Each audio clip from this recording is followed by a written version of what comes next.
Alice in Wonderland by Lewis Carroll. Chapter 7. A Mad Tea Party. There was a table set out under a tree in front of the house, and the March Hare and the Hatter were having tea at it. A dormouse was sitting between them, fast asleep, and the other two were using it as a cushion, resting their elbows on it and talking over its head. Very uncomfortable for the dormouse, thought Alice, only as it's asleep I suppose it doesn't mind. The table was a large one, but the three were all crowded together at one corner of it. "No room! No room!" they cried out when they saw Alice coming. "There's plenty of room," said Alice indignantly, and she sat down in a large armchair at one end of the table. "Have some wine," the March Hare said in an encouraging tone. Alice looked all round the table, but there was nothing on it but tea. "I don't see any wine," she remarked. "There isn't any," said the March Hare. "Then it wasn't very civil of you to offer it," said Alice angrily. "It wasn't very civil of you to sit down without being invited," said the March Hare. "I didn't know it was your table," said Alice. "It's laid for a great many more than three." "Your hair wants cutting," said the Hatter. He had been looking at Alice for some time with great curiosity, and this was his first speech. "You should learn not to make personal remarks," Alice said with some severity. "It's very rude." The Hatter opened his eyes very wide on hearing this, but all he said was, "Why is a raven like a writing desk?" "Come, we shall have some fun now," thought Alice. "I'm glad they've begun asking riddles. I believe I can guess that," she added aloud. "Do you mean that you think you could find out the answer to it?" said the March Hare. "Exactly so," said Alice. "Then you should say what you mean," the March Hare went on. "I do," Alice hastily replied. At least I mean what I say. That's the same thing, you know." "Not the same thing a bit," said the Hatter. "You might just as well say that I see what I eat is the same thing as I eat what I see." "You might just as well say," added the March Hare, "that I like what I get is the same thing as I get what I like." "You might just as well say," added the Dormouse, who seemed to be talking in his sleep, "that I breathe when I sleep is the same thing as I sleep when I breathe." "It is the same thing with you," said the Hatter, and here the conversation dropped, and the party sat silent for a minute, while Alice thought over all she could remember about ravens and writing desks, which wasn't much. The Hatter was the first to break the silence. "What day of the month is it?" he said, turning to Alice. He had taken his watch out of his pocket and was looking at it uneasily, shaking it every now and then and holding it to his ear. Alice considered a little and then said, "The 4th." "2 days wrong," sighed the Hatter. "I told you butter wouldn't suit the works," he added, looking angrily at the March Hare. "It was the best butter," the March Hare meekly replied. "Yes, but some crumbs must have got in as well," the Hatter grumbled. "You shouldn't have put it in with the bread knife." The March Hare took the watch and looked at it gloomily. Then he dipped it into his cup of tea and looked at it again. But he could think of nothing better to say than his first remark. "It was the best butter, you know." Alice had been looking over his shoulder with some curiosity. "What a funny watch," she remarked. "It tells the day of the month and doesn't tell what o'clock it is." "Why should it?" muttered the Hatter. "Does your watch tell you what year it is?" "Of course not," Alice replied very readily, "but that's because it stays the same year for such a long time together." "Which is just the case with mine," said the Hatter. Alice felt dreadfully puzzled. The Hatter's remark seemed to have no sort of meaning in it, and yet it was certainly English. "I don't quite understand you," she said as politely as she could. "The Dormouse is asleep again," said the Hatter, and he poured a little hot tea upon its nose. The Dormouse shook its head impatiently and said without opening its eyes, Of course, just what I was going to remark myself." "Have you guessed the riddle yet?" the Hatter said, turning to Alice again. "No, I give it up," Alice replied. "What's the answer?" "I haven't the slightest idea," said the Hatter. "Nor I," said the March Hare. Alice sighed wearily.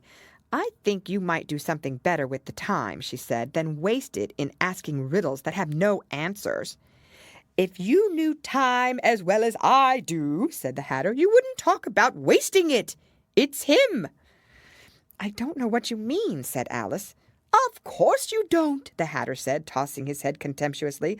"I dare say you never even spoke to time." "Perhaps not," Alice cautiously replied, "but I know I have to beat time when I learn music." "Ah, that accounts for it," said the Hatter. "He won't stand beating. Now, if you only kept on good terms with him, he'd do almost anything you like with the clock. For instance, suppose it were 9 o'clock in the morning, just time to begin lessons. You'd only have to whisper a hint to time, and round goes the clock in a twinkling. 1:30, time for dinner." "I only wish it was," the March Hare said to itself in a whisper. "That would be grand, certainly," said Alice thoughtfully. "But then I shouldn't be hungry for it, you know." "Not at first, perhaps," said the Hatter, "but you could keep it to 1:30 as long as you liked." "Is that the way you manage?" Alice asked. The Hatter shook his head mournfully. "Not I," he replied. "We quarreled last March, just before he went mad, you know," pointing with his teaspoon at the March Hare. "It was at the great concert given by the Queen of Hearts, and I had to sing, 'Twinkle, twinkle, little bat, how I wonder what you're at.' You know the song, perhaps?" "I've heard something like it," said Alice. "It goes on, you know," the Hatter continued in this way. "Up above the world you fly, like a tea-tray in the sky. Twinkle, twinkle." Here the Dormouse shook itself and began singing in its sleep, "Twinkle, twinkle, twinkle, twinkle," and went on so long that they had to pinch it to make it stop. "Well, I'd hardly finished the first verse," said the Hatter, "when the Queen jumped up and bawled out, 'He's murdering the time! Off with his head!'" "How dreadfully savage!" exclaimed Alice. "And ever since that," the Hatter went on in a mournful tone, "he won't do a thing I ask. It's always 6 o'clock now." A bright idea came into Alice's head. "Is that the reason so many tea things are put out here?" she asked. "Yes, that's it," said the Hatter with a sigh. "It's always tea time, and we've no time to wash the things between whiles." "Then you keep moving round, I suppose," said Alice. "Exactly so," said the Hatter, "as the things get used up." "But what happens when you come to the beginning again?" Alice ventured to ask. "Suppose we change the subject," the March Hare interrupted, yawning. "I'm getting tired of this. I vote the young lady tells us a story." "I'm afraid I don't know one," said Alice, rather alarmed at the proposal. "Then the Dormouse shall," they both cried. "Wake up, Dormouse!" And they pinched it on both sides at once. The Dormouse slowly opened his eyes. "I wasn't asleep," he said in a hoarse, feeble voice. "I heard every word you fellows were saying." "Tell us a story," said the March Hare. "Yes, please do," pleaded Alice. "And be quick about it," added the Hatter, "or you'll be asleep again before it's done." "Once upon a time there were 3 little sisters," the Dormouse began in a great hurry, "and their names were Elsie, Lacie, and Tilly, and they lived at the bottom of a well." "What did they live on?" said Alice, who always took a great interest in questions of eating and drinking. "They lived on treacle," said the Dormouse after thinking a minute or two. "They couldn't have done that, you know," Alice gently remarked. "They'd have been ill." "So they were," said the Dormouse, "very ill." Alice tried to fancy to herself what such an extraordinary ways of living would be like, but it puzzled her too much. So she went on. "But why did they live at the bottom of a well?" "Take some more tea," the March Hare said to Alice very earnestly. "I've had nothing yet," Alice replied in an offended tone, "so I can't take more." "You mean you can't take less," said the Hatter. "It's very easy to take more than nothing." "Nobody asked your opinion," said Alice. "Who's making personal remarks now?" the Hatter asked triumphantly. Alice did not quite know what to say to this, so she helped herself to some tea and bread and butter, and then turned to the Dormouse and repeated her question, "Why did they live at the bottom of a well?" The Dormouse again took a minute or two to think about it, and then said, "It was a treacle well." "There's no such thing," Alice was beginning very angrily, but the Hatter and the March Hare went, "Shh, shh," and the Dormouse sulkily remarked, "If you can't be civil, you'd better finish the story for yourself."